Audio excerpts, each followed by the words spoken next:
بسم اللہ الرحمن الرحیم نحمدہ ونصلی علی رسولہ الکریم اما بعد۔ محترم دوستوں اور بزرگوں، ویسے میں سلام کے سلسلے میں آپ حضرات کے سامنے دینی تعلیم ذکر کر رہا تھا، مگر اس وقت حالات کی مناسبت سے ایک اہم موضوع آپ کے سامنے ذکر کرنا زیادہ مناسب سمجھتا ہوں۔ حدیث شریف میں ایک بہت پیاری دعا سکھلائی گئی ہے، اللہم انی اسألک من خیر ما تجیء بہ الریاح واعوذ بک من شر ما تجیء بہ الریاح۔ اے اللہ، ہوا اپنے ساتھ جو اچھائیاں اور خیرات لاتی ہیں، میں تجھ سے وہ خیرات اور بھلائیاں مانگتا ہوں، اور ہوا اپنے ساتھ جو برائیاں لاتی ہے اللہ، ان برائیوں سے میں آپ کی پناہ میں آتا ہوں۔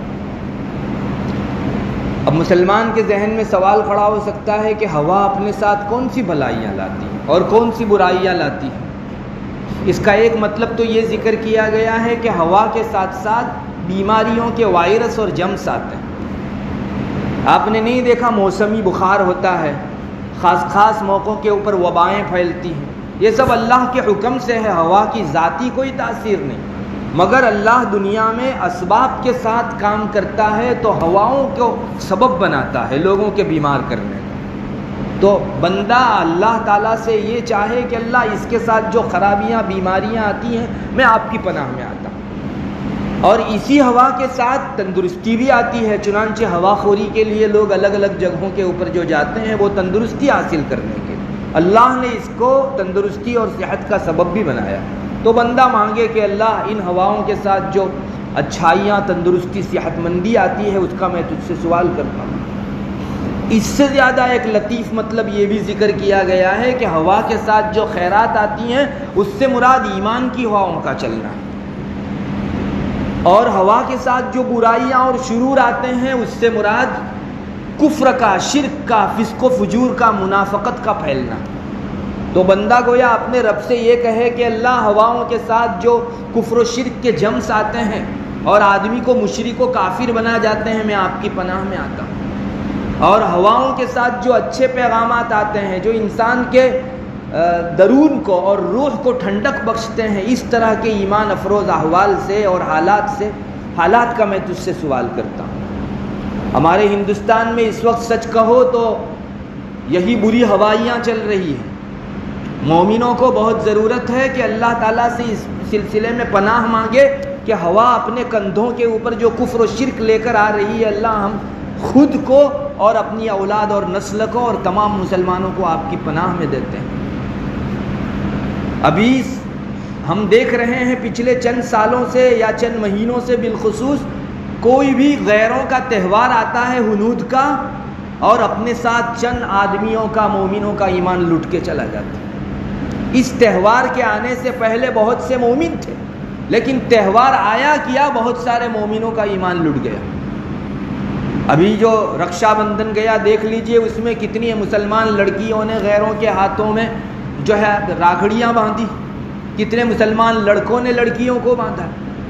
یہ گنپتی کا تہوار اس وقت گیا، بہت سارے مسلمانوں کو جو ہے اس نے ایمان سے بے بہرا کر دیا۔ ایک تہوار کیا گیا، اس نے بہت سارے مومنوں کو بے ایمان کر دیا۔ بہت سے آرتیوں میں شریک ہوئے، بہت سو نے وہاں کی ویدھیوں کے اندر ڈائریکٹ شرکت کی، گانے بجانوں، ناچ گان اور ان کی جو مذہبیات ہیں ان میں اعزاز کے ساتھ شریک ہوئے۔ یہ حضرات اپنے ایمان کی خیر منا لیں، انہیں چاہیے کہ یہ حضرات جو ہے وہ اپنا ایمان بھی لا الہ الا اللہ پڑھ کے تازہ کریں اور نیا نکاح پڑھیں۔ پھر سے ان کا نکاح بھی گیا اور ان کا ایمان بھی گیا۔ جنہوں نے بت کی تعظیم کی انہوں نے رب کی توہین کی۔ ہمارے رب کی توہین جو مالک الملک ہے اور جس کا تم کھاتے ہو اور جس نے تم کو ایک ایک نعمتیں عطا فرمائی، تو اس معبود کے ساتھ یہ غداری مومن کی کیسے برداشت کی جا سکتی ہے؟ مومنوں نے بڑی خوشیوں کے ساتھ اور تعظیم کے ساتھ گنپتیوں کے وسرجن میں بھی حصہ لیا اور پرستھاپت کرنے میں بھی حصہ لیا، اور پھر وہ سماج میں معزز سمجھے جاتے ہیں۔ اللہ کی پناہ، ان حضرات سے جو محبت کرے گا وہ آدمی بھی اللہ کا معتوب ہوگا، اللہ کا غضب اتر سکتا ہے ان پر۔ جو ان کی طرف سے ڈیفینس کرے گا اور ان کی ان حرکتوں کے اندر ان کو معذور سمجھے گا، وہ آدمی اللہ کے یہاں محشر کے اندر بہت بڑا جوابدار ہے۔ کٹہرے میں کھڑے کر کے اللہ جواب پوچھے گا کہ تم نے میرے دشمنوں سے محبت کی تھی۔ اب بہت صاف صاف جو ہے دو لائنوں میں بٹ جانے کا دن آ گیا ہے۔ ہم لوگ یا تو رب کے ساتھ رہنا چاہیں یا سب کے ساتھ رہنا چاہیں، ایک بات طے کر لینی ہوگی، آپ دو کشتیوں میں قدم نہیں رکھ سکتے۔ اللہ کا رہنا ہے تو سب کی ناراضگی برداشت کرنی پڑے گی، اور سب کے ساتھ رہنا ہے تو اللہ کو بھول جاؤ ایک مرتبہ۔ اللہ تبارک و تعالی ہماری حفاظت فرمائے۔ بڑے برے دن آ گئے ہیں، کیا مومن کو بتوں سے محبت ہو گئی اور بت کے پجاریوں سے محبت ہو گئی۔ سچی بات یہ ہے کہ ہمارے دل میں ان کی محبت گھر کر گئی۔ بہت صاف بات ہمارا رب بھی کہتا ہے، اور اس نے اتنی اندر سے کھول کر بیان کر دی ہے بات کہ اس کے بعد کچھ بھی کہنے کو جو ہے باقی نہیں رہ جاتا۔ میں ایک آیت پڑھتا ہوں، ترجمہ کرتا ہوں، آپ دیکھ لیجئے ہمارا رب ایگزیکٹ ہمارے حالات بیان کر رہا ہے۔ یعنی اللہ فرماتا ہے ہا انتم اولا تحبونہم ولا یحبونکم وتؤمنون بالکتاب کلہ، یہ بت کے پجاری اور یہ دشمن اللہ کے، تم کو تو ان سے محبت ہے، ان کو تم سے محبت نہیں ہے۔ ولا یحبونکم، تم پوری کتاب پر ایمان رکھتے ہو، قرآن کا ایک ایک حرف تم اس پر جو ہے ایمان رکھتے ہو۔ وَإِذَا لَقُوكُمْ قَالُوا آمَنَّا، جب تمہارے ساتھ وہ ملاقات کرتے ہیں تو السلام علیکم بولیں گے، اور تم کو خوش کرنے کے لیے آمنا اور نہ جانے کیا کیا الفاظ ماشاءاللہ اور انشاءاللہ بھی بولیں گے۔ ہمارا رب کہتا ہے وَإِذَا لَقُوكُمْ قَالُوا آمَنَّا وَإِذَا خَلَوْا عَضُّوا عَلَيْكُمُ الْأَنَامِلَ مِنَ الْغَيْظِ، لیکن تم نے دیکھا تم سے ہٹ کے جب اپنوں میں وہ جاتے ہیں تو کیا کرتے ہیں؟ ہمارا رب خبر دے رہا ہے کہ جنہوں نے تمہارے منہ پر تمہارے ساتھ محبت کا اظہار کیا، وہ جب ادھر گئے تو غصے کے مارے تم پر اتنا غصہ ہے کہ اپنی انگلیاں کاٹنے لگے۔ نہیں، انسان کو جب غصہ آتا ہے تو ایک مرتبہ اپنی انگلیوں کو کاٹتا ہے۔ ہمارا رب کہتا ہے کہ جب یہ اپنوں میں جاتے ہیں تو تم سے وہی محبت کا اظہار کرنے والے لوگ تم سے اتنی عداوت و پرخاش رکھتے ہیں، اتنی دشمناوٹ ان کے دل میں بھری ہوئی ہے کہ وہ لوگ وہاں جا کر جو ہے تمہارے خلاف غصے سے اپنی انگلیاں کاٹتے ہیں۔ اللہ فرماتا ہے موتوا بغیظکم، تمہارے غصے میں مر جاؤ۔ کون پوچھتا ہے تمہارے غصے کو؟ کرتے رہو غصہ۔ ان اللہ علیم بذات الصدور، تمہارے دلوں میں کیا ہے اللہ جانتا ہے۔ اور ہمارا رب آگے فرماتا ہے ہم کو جن سے محبت ہے ان کے دلوں کا حال میرے رب کے علاوہ اور کوئی نہیں بول سکتا۔ اللہ فرماتا ہے ان تمسسکم حسنۃ تسؤہم، تم کو اگر کوئی بھلائی اور بینیفٹ اور نفع پہنچتا ہے تو ان کے پیٹ میں دکھتا ہے۔ ان تمسسکم حسنۃ تسؤہم وان تصبکم سیئۃ یفرحوا بها، تم کو کوئی مصیبت لگتی ہے، مسلمانوں کے گھر جلتے ہیں، مسلمانوں کی دکانوں کے اوپر جو ہے کوئی بڑا نقصان ہوتا ہے، ان کا جی خوش ہو جاتا ہے۔ ہمارا رب کہتا ہے ان کا جی خوش ہو جاتا ہے۔ وان تصبروا وتتقوا لا يضركم كيدهم شيئا، دو بات کرو، ایک تو دینداری پر جمے رہو، دینداری برتو اور دینداری پر جمے رہو، دو کام کرنے ہیں۔ تتقو، دینداری برتو، تصبرو، جمے رہو اس دینداری کے اوپر۔ تم کو ان کے داؤ پیچ اور ان کی طرف سے جو کچھ بھی پلاننگ اور اسکیمیں ہوتی ہیں ہمارا رب کہتا ہے بالکل نقصان نہیں دے سکے گی۔ واللہ محیط بالکافرین، اور یہ لوگ جو ہیں ان کو تو اللہ نے اپنے گھیرے میں لے لیا، اور جسے اللہ اپنے گھیرے میں لے لے وہ بچ سکتا ہے۔ تم کو فکر کرنے کی ضرورت نہیں ہے، بس بات یہ ہے کہ ہمیں ان سے محبت ہے، ان کے دل میں ہمارا رب گواہی دیتا ہے کہ بالکل محبت نہیں۔ تو آپ کہاں پہنچو گے ان سے محبت کر کے؟ ان کے بتوں میں شرکت، ان کے مذہبیات میں شرکت کر کے ان کو خوش کر دو گے، اللہ کو ناراض کر دو گے۔ ہمارا رب بہت سختی کے ساتھ اس چیز کو منع کرتا ہے۔ اس موقع کے اوپر ہم لوگوں کو برملا ہمارے رب کے سامنے اپنے اور اپنی نسلوں کے بتوں کی پوجا سے حفاظت کی دعا کرنے کی ضرورت ہے۔ حضرت ابراہیم علیہ السلام کی دعا کتنی پیاری ہے۔ وَإِذْ قَالَ إِبْرَاهِيمُ رَبِّ اجْعَلْ هَذَا الْبَلَدَ آمِنًا وَاجْنُبْنِي وَبَنِيَّ أَن نَّعْبُدَ الْأَصْنَامَ، اے اللہ اس شہر مکہ کو تو پرامن بنا اور مجھ کو بھی بت کی پوجا سے محفوظ رکھ اور میری نسل کو بھی محفوظ رکھ۔ کیا بتوں کی پوجا کے ان دنوں میں ہم نے اپنے اور اپنی اولاد کے بت کی پوجا سے حفاظت کی دعا کی؟ ایک نبی مانگ رہا ہے، جبکہ وہ نبوی گھرانہ تھا جہاں سے توحید نکلتی ہے، اور پوری دنیا کے اندر حضرت ابراہیم علیہ نبینا علیہ الصلوۃ والسلام کی توحید تو نمونہ ہے۔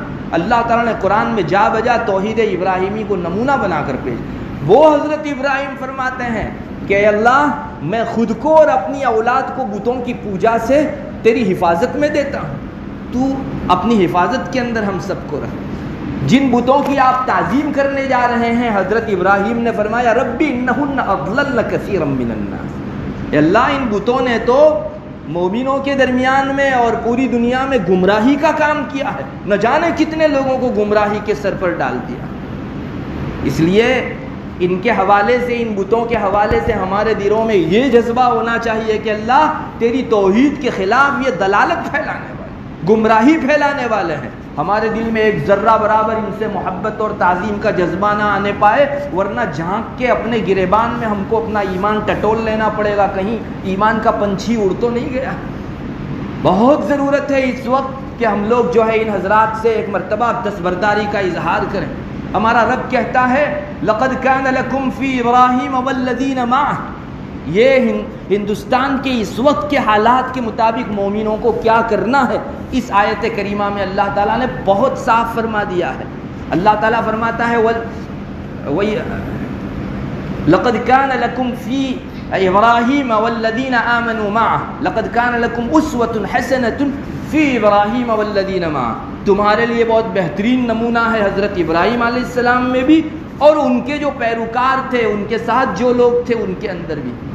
اذ قالوا لقومہم، جب انہوں نے اعلان کر دیا تھا اپنی قوم میں، انا براء منکم ومما تعبدون من دون اللہ، ہم تم سے بھی بری ہیں اور تم جن کو پوجتے ہو ان سارے صنموں سے اور بتوں سے بھی بری ہیں۔ مومن کو اعلان کرنا پڑے گا، توحید میں کمپرومائز بالکل نہیں چلے گا، شرکیات کے اندر آپ مصالحت نہیں کر سکتے، شرک میں ٹیبل پر بیٹھیں گے صلح کرنے کے لیے تو توحید کھو کر آئیں گے۔ اعلان کرنا پڑے گا ہم بری ہیں تم سے اور تمہارے بتوں سے بھی بری۔ یہ اللہ فرماتا ہے کہ مومنوں کے لیے اس میں نمونہ ہے، اور وہ نمونہ صرف جو ہے قرآن کریم کے صفحات میں رکھنے کے لیے نہیں ہے، زندگی میں اتارنے کے لیے ہم کو اعلان کرنا پڑے گا۔ اذ قالوا لقومہم، اپنی قوم کے بیچ کہہ دو انا براء منکم ومما تعبدون من، اتنا ہی نہیں ہمارا رب کہلواتا ہے یہ بھی بولو کفرنا بکم، ہم تمہاری ساری مذہبیات کا کفر کرتے ہیں، اسلام کو مانتے ہیں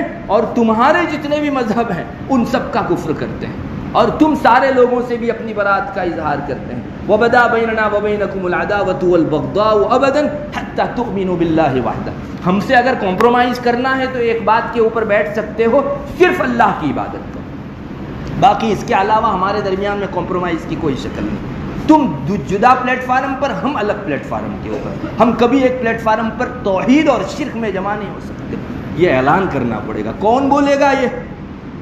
کیا ہم لوگ جو ہے اس کے مکلف نہیں ہیں؟ ہمارا رب قرآن مجید کسی اور قوم کے لیے تو نہیں بھیجے ہوئے، ہم لوگ مکلف ہیں، ہم کو کہنا پڑے گا کہ توحید کے باب میں کوئی کمپرومائز نہیں ہوگا، میرا رب پہلا اور باقی پوری دنیا دوسرے نمبر کے اوپر۔ کہاں ہمارے دلوں کے اندر یہ جذبات ان سے محبت کے آ گئے، اور کہاں ہمارا رب یہ چاہتا ہے جن کے دلوں میں اتنی نرمی ہے کہ وہ بتوں میں شرکت کرتے ہیں، بتوں کی جو ہے ویڈیو میں شرکت کرتے ہیں، کیا ان کی زبان اٹھ سکے گی یہ کہنے کے لیے کہ ہم تمہارے بتوں کا انکار کرتے ہیں؟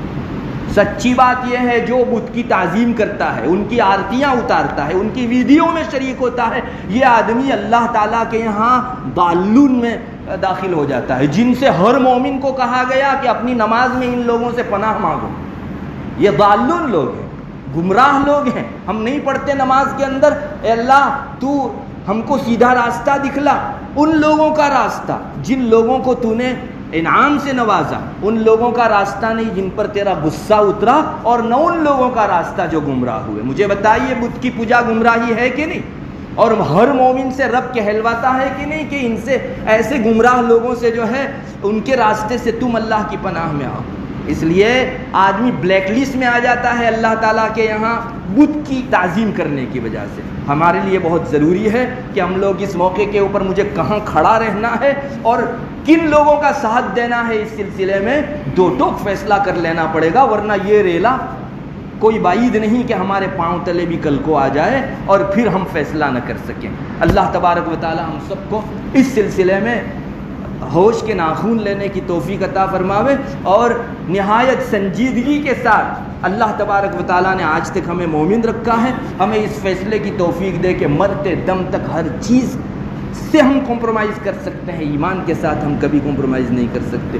اللہ تبارک و تعالیٰ مومنوں کو سمجھ دے، اور آئندہ ان کے تہواروں کے اندر ہم لوگ بالکل کنارہ کشی اختیار کریں، اور دشمناوٹ ان کے بتوں سے ہمارے دلوں کے اندر ہو، اس درجے کا معاملہ کریں۔ اللہ تبارک و تعالیٰ توفیق بخشے اور ہمارے ایمان کی اور ہمارے نسلوں کے ایمان کی حفاظت فرماوے۔ وآخر دعوانا